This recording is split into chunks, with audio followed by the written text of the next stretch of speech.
मेरे प्यारे विद्यार्थियों को मेरा नमस्कार। आज मैं आपको हमारे पाठ्य पुस्तक साहित्य वैभव से जो कहानियों में जो दूसरा कहानी है शमशान, मन्नू भंडारी द्वारा रचित शमशान, इस कहानी को एक्सप्लेन करने जा रही हूँ। रात 10 बजे के वक्त थे। उस समय शमशान के एक और डोम ने मैंने पहले कहा था शमशान को रखने वाला को डोम कहते हैं।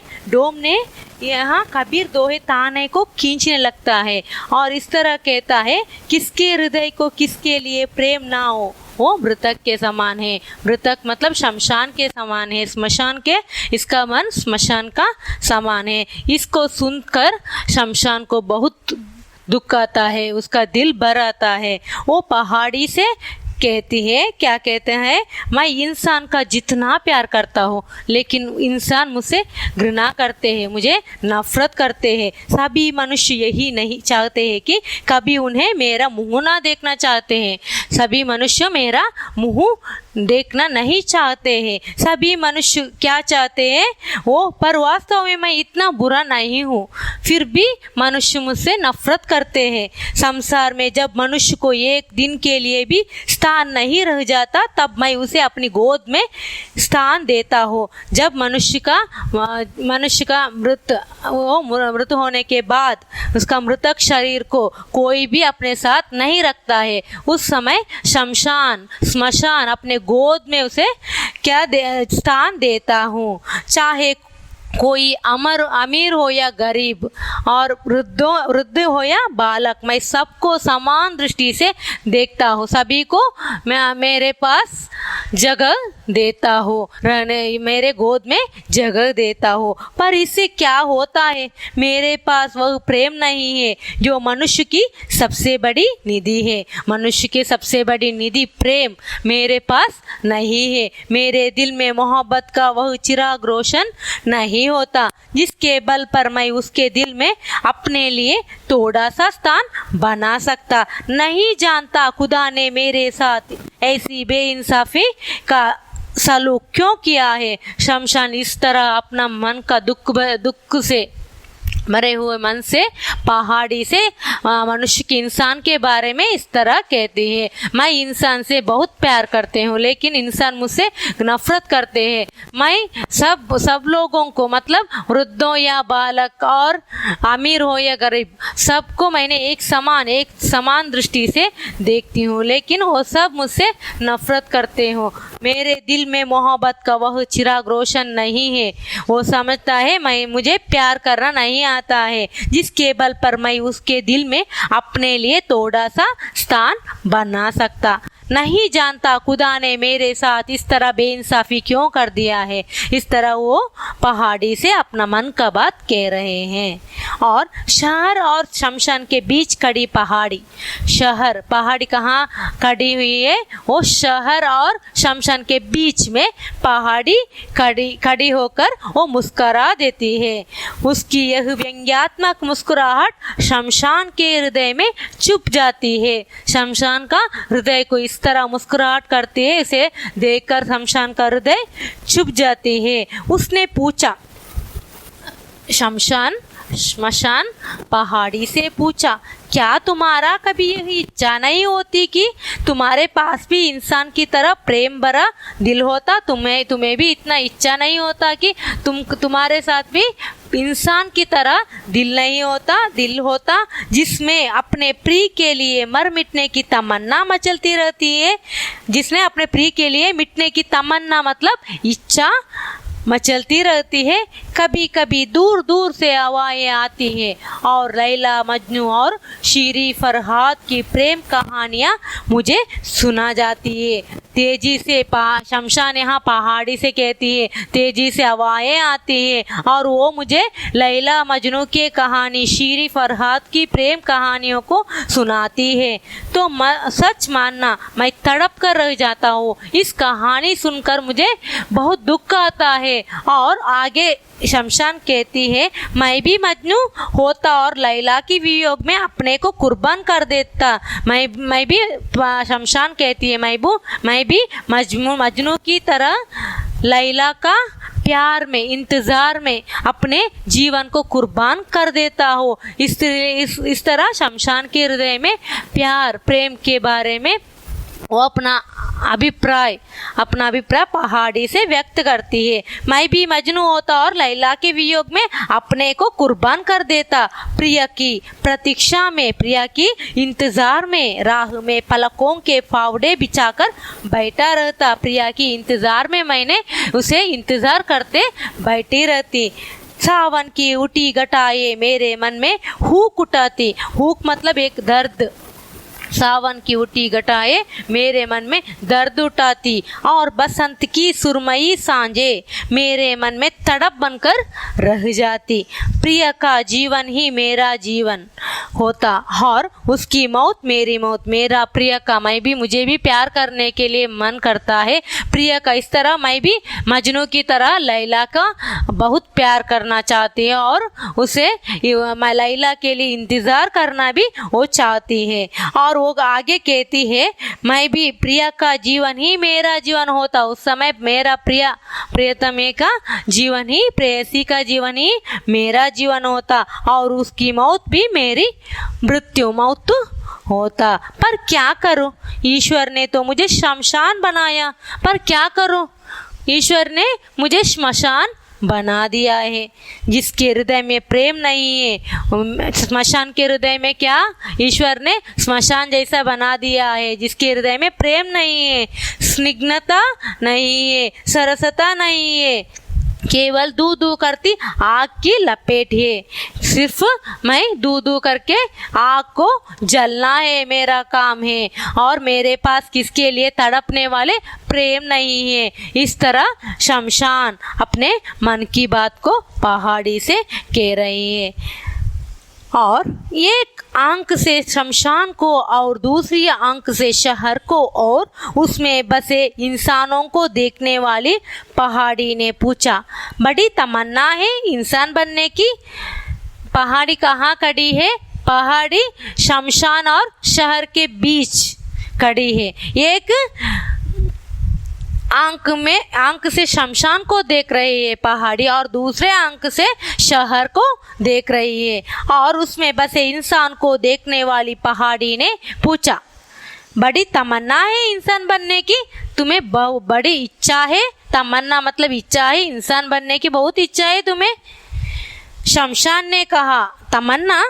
मनुष्य के पास जैसा प्रेममय हृदय है, तमन्ना मुझे क्या इच्छा है? मुझे सिर्फ मनुष्य जैसा हृदय चाहिए, प्रेम भरा हृदय चाहिए और उसे पाने के लिए मैं अपने जैसे 100 जीवन भी कुर्बान कर सकता हूँ। मुझे मनुष्य जैसा हृदय चाहिए और इस हृदय को पाने के लिए मैंने 100 जन्मों को भी कुर्बान कर सकता हूँ। इस तरह पहाड़ी से कहता है। पहाड़ी ने मुस्कुरा दी और इतने में ही किसी के करुण क्रंदन ने शमशान के शुष्क हृदय को दहला दिया। ये एक छोटी सी भीड़ किसी शव को लिए चली आ रही थी। उसमें एक सुंदर नवयुवक फूट फूट कर रो रहा था, मानो किसी ने उसका सर्वस्व लूट लिया हो। लाश उतारी गई, वह उस नवयुवक की पत्नी थी। युवक का क्रंदन शमशान के हृदय को भेद गया।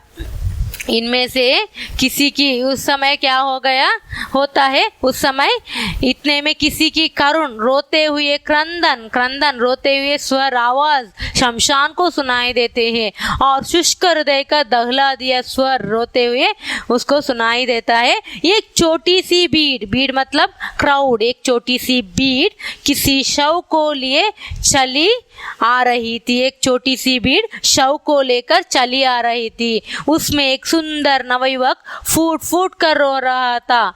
उस शव को लेकर वो भीड़ आ रहे थे और उस समय एक सुंदर युवक उस शव को देखकर फूट फूट कर रो रहा था, मानो किसी ने उसका सर्वस्व लूट लिया है। जिस तरह लगता है कि वो किस तरह रोता है कि मानो किसी ने उसका सर्वस्व लूट लिया है, इस तरह वो बहुत रो रहा था। लाश उतारी गई, वह उस नवयुवक की पत्नी थी। बाद में पता चला कि कि शमशान को वह लाश उसकी नव सुंदर युवक की पत्नी का थी। युवक का क्रंदन शमशान के हृदय को भेद गया। युवक का क्रंदन सुनकर शमशान के हृदय को भेद गया। भीड़ से शमशान को इस भीड़ देखकर पता चला कि ये शव ये सुंदर युवक की पत्नी की थी। इसलिए वो बाद में इसका युवक का क्रंदन देखकर शमशान का हृदय भर आता है और सारा क्रिया कर्म समाप्त कर जैसे तैसे उस युवक को संभाल कर वे लोग ले गए थे। और शमशान सोचता रहा कितना प्यार करता होगा यह अपनी पत्नी को, काश मैं भी किसी को इतना प्यार कर सकता। शमशान सारा वो क्या भीड़ आते हैं और भीड़ आकर क्या करते हैं, इसका अंत्य क्रिया पूरा समाप्त होने के बाद पूरा सारा क्रिया कर्म समाप्त कर जैसे तैसे वह युवकों को संभाल कर अपने साथ ले गए। और शमशान सोचता रहा क्या कितना प्यार करता है वो अपने पत्नी से, काश मैं भी किसी को इतना ही प्यार करना चाहती हूँ। इस तरह शमशान सोचती हूँ। और दूसरे दिन सांझ के धुंधले प्रकाश में शमशान ने देखा वही युवक आ रहा है। उसके कल और आज के चेहरे में जमीन आसमान का अंतर था।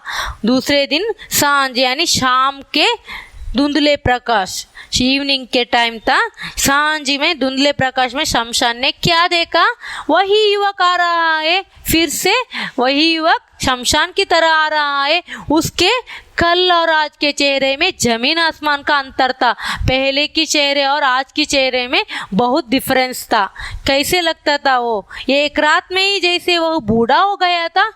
वो एक रात से किस तरह लगता था देखने में, बूढ़ा की तरह बूढ़ा हो गया था। आंखें सूज कर लाल हो गई थी, इसका आंखें लाल हो गई थी। वह पागलों की तरह लड़खड़ाता हुआ आया। वह युवक पागल की तरह लड़खड़ा के हुए वो शमशान की तरह आया और अपनी पत्नी की राख बटोरने लगा। कुछ देर तक हिचकिचाए लेता रहा और उसकी आंखों से निरंतर अश्रु बहते रहे कि फिर जैसे भावनाओं का बांध टूट गया, वह सिर फोड़ फोड़ कर रोने लगा और चीखने लगा। देखिए, दूसरे दिन वही युवक फिर से शमशान की तरह आता है और आकर क्या करने लगा, वह आने के टाइम पहले और आज की चेहरे पर बहुत डिफरेंस था। वो पहले से ही बहुत बूढ़ा, आज एक दिन में ही वो बहुत बूढ़ा हो गया था और आंखें लाल हो गई थी। वह पागलों की तरह क्या करने लगे, अपने पत्नी के राख को बटोरने लगा और कुछ देर कर हिचकिचाए लेता रहा और उसकी आंखों में अश्रुधारा बहती रहे। और बाद में फिर जैसे भावनाओं को बाद टूट गया, वह सिर फोड़ फोड़ कर रोने लगा, बहुत जोर से रोने लगा और चीखने लगा और क्या कहने लगा, कहता है, तुम मुझे छोड़कर कहाँ चली गई सुकेशी। अंडरलाइन कीजिए, युवक का पहली पत्नी का नाम सुकेशी। तुम मुझे छोड़कर कहाँ चली गई सुकेशी।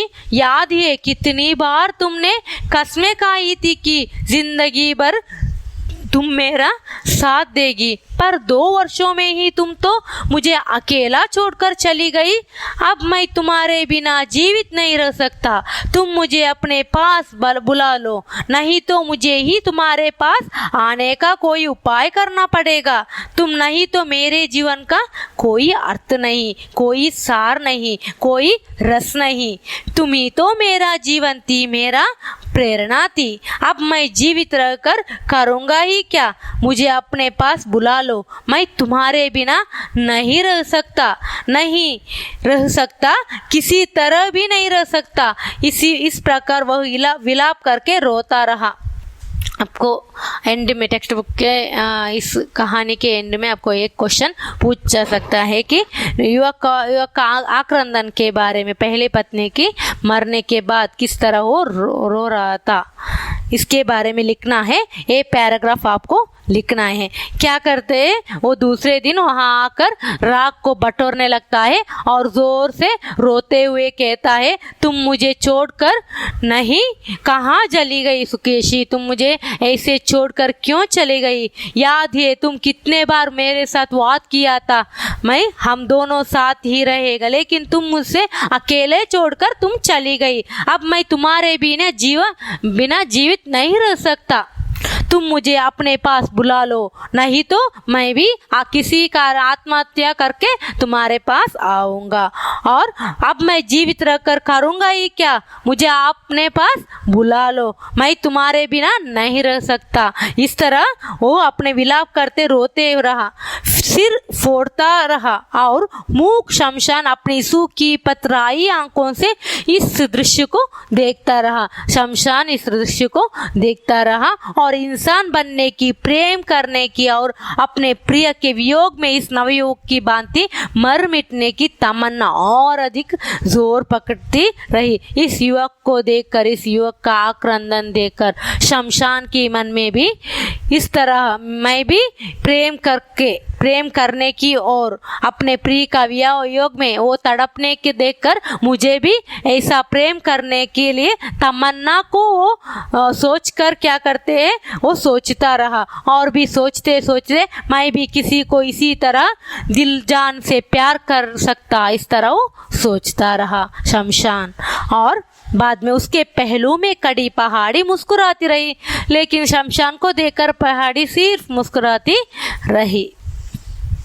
रो धो कर वह व्यक्ति तो चला गया, रोने के बाद वो वहां से चला गया। और बाद में पर शमशान के हृदय को उसके आंसू गर्म सलाखों की तरह दुग्ध करते रहे। लेकिन शमशान परेशान हो जाता है, उसका हृदय को उसके आंसू गर्म सलाखों की तरह दुग्ध करते रहे। उसने पहाड़ी से कहा, शमशान पहाड़ी से कहता है, इस व्यक्ति की व्यथा ने मेरे हृदय को मत डाला, मतलब परेशान कर दिया है। इस व्यक्ति का दुख व्यथा ने मेरे हृदय को मत डाला, परेशान कर दिया है। यूं तो यहाँ रोज ही ऐसे कितने ही व्यक्ति आते हैं, पर जाने क्यों इसके दुख में, इतनी वेदना में ऐसा क्या था जो मैं कभी नहीं भूल सकूंगा। लेकिन यहाँ कितने भी लोग आता है, लेकिन इसकी वेदना में ऐसा क्या था जो मैं कभी नहीं भूल सकूंगा। तुम देखना अब यह जीवित नहीं रहेगा। वो सोचता है वे व्यक्ति बहुत परेशान हो गया था और अब ना वो जीवित नहीं रहता है। और एक दिन में ही अपनी प्रेयसी के वियोग में जिसने अपने शरीर को आधा बना डाला हो, वह भला कितने दिन इस प्रकार जीवित रह सकेगा। वह अवश्य ही रो रो कर प्राण देगा। और मैं भी चाहता हूँ कि वह मेरी गोद में आ गए और मैं दोनों को हमेशा के लिए मिला दूँ। और शमशान चाहती है, क्या चाहता है वो भी युवक भी मर जाने के बाद मैं युवक और उनके पत्नी को एक साथ मिला दूंगा। और इस तरह वो सोचते रहा और सारे दिन वह युवक के शव की प्रतीक्षा करता रहा, पर शव ना आया। वो युवक के शव को इंतजार करता रहा, लेकिन युवक का शव नहीं आया। हाँ, आसमान में जब सांझ का धुंधल का छाने लगा तो वह युवक आया और वैसे ही पागलों की तरह प्रलाप करता रहा। और उस दूसरे दिन वो सांझ के वक्त में वो आता है और आकर वो भी पागलों की तरह प्रलाप करता रहा, मतलब रोना शुरू कर दिया। 3-4 दिन तक यह क्रम बना रहा, फिर युवक का आना भी बंद हो गया। 3-4 दिन वो इसी तरह आते रहा और बाद में 3-4 दिन के बाद वो आना, वह शमशान के पास आने को बंद कर दिया। पर शमशान उसे ना भूल सका, लेकिन शमशान उसे नहीं भूल सका, क्योंकि प्रत्येक शव को वह जाने किस उत्सुकता से देखता है और फिर कुछ खिन्न हो जाता है। एक दिन उसने पहाड़ी से पूछता है, तुम्हें तो शहर का कोना कोना दिखाई देता है, बता सकती हो उस युवक का क्या हाल है? वो एक दिन वो पहाड़ी से पूछता है, तुम तो हमारे बीच खड़ी हुई हो, तुम हमारे बीच हुई हो। शमशान ने कहता है, मेरा अंतकरण, तुम्हें तो शहर का कोना कोना दिखाई देता है, शहर का कोना कोना तुम्हें दिखाई देता है। बता सकती हो उस युवक का क्या हाल होगा?